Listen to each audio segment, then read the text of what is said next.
Forget about if it's made an ADR or not. It doesn't matter. We hit a key to a support level. This could be a resistance level, but just say support on a higher time frame.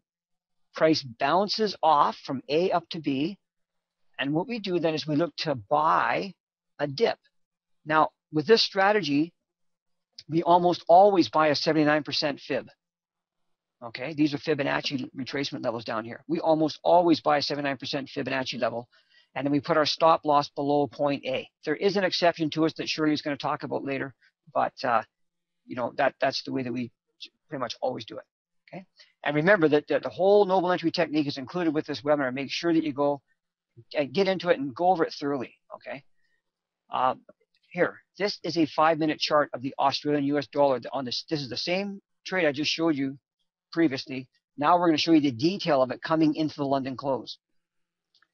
Okay, look at this. Here's this London close window that we talked about earlier. This zone, this time slot. But remember, there can be a bit of leeway, maybe even up to an hour from the actual London close. So that's what the dotted vertical lines tell you. This is where we'll start to look for it, and we won't look for it after this. The main thing is that we're in the time zone and all the other conditions are met. So specifically, the 5-day average daily range has been reached, okay, which was way up here. It actually reached it earlier. This kind of gets to one of the questions we just had. It reached it early up here, but we don't do anything because it's not the London close. Here's the London close. This is now we'll look for a trade because we've exceeded the 5-day average daily range, okay? And so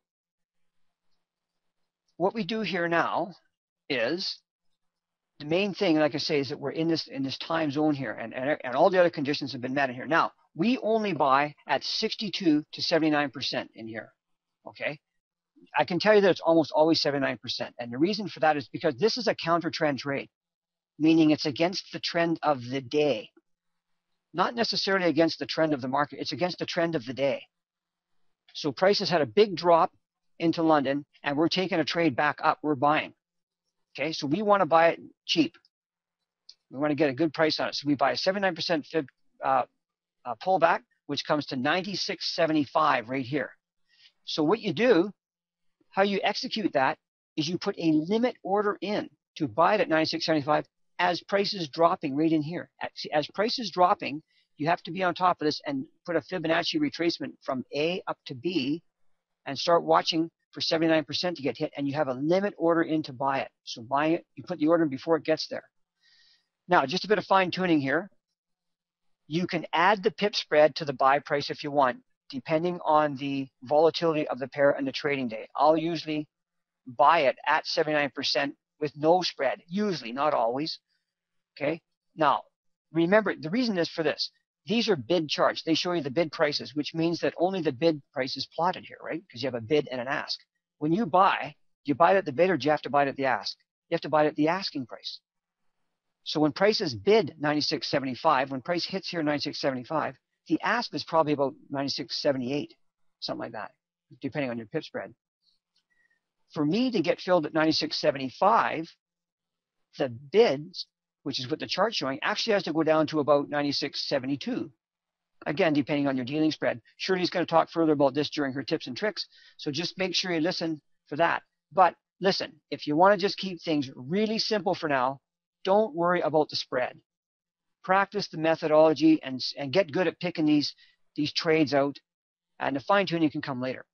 One more very, very important point before we go any further. See this swing from A up to B? This swing needs to be a decent swing. It cannot be wimpy. Wimpy is a very highly technical term developed by Shirley. Yeah. Now, I know what you're all saying. How small is wimpy? Well, a good rule of thumb is to make sure that the size of the swing in pips is at least 15% of the 5-day average daily range. That would be a bare minimum. Remember this? Yeah. This 5-day average daily range was actually had 146 pips.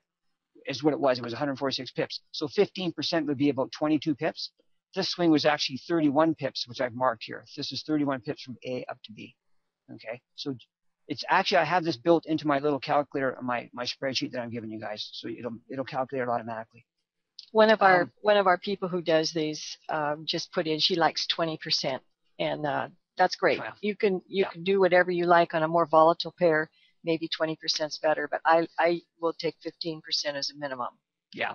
I think if you have other good qualifying conditions down here, then you have to assess what's going on at the time. That could influence what you do too. But generally speaking, as I'm just trying to give everybody just a kind of rule of thumb, make it simple. Don't make it less than 15%.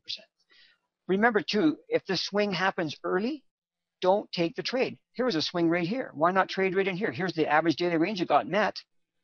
Price went below it. Why not trade? Because it's not the London close. Okay, make sure the swing's happening at the London close. It's more reliable. This trade actually got filled at 11:15, so that's really pretty good, pretty much right on the London close. And there's some leeway here, okay? As long as There's some variations you'll learn later on this too. Yeah,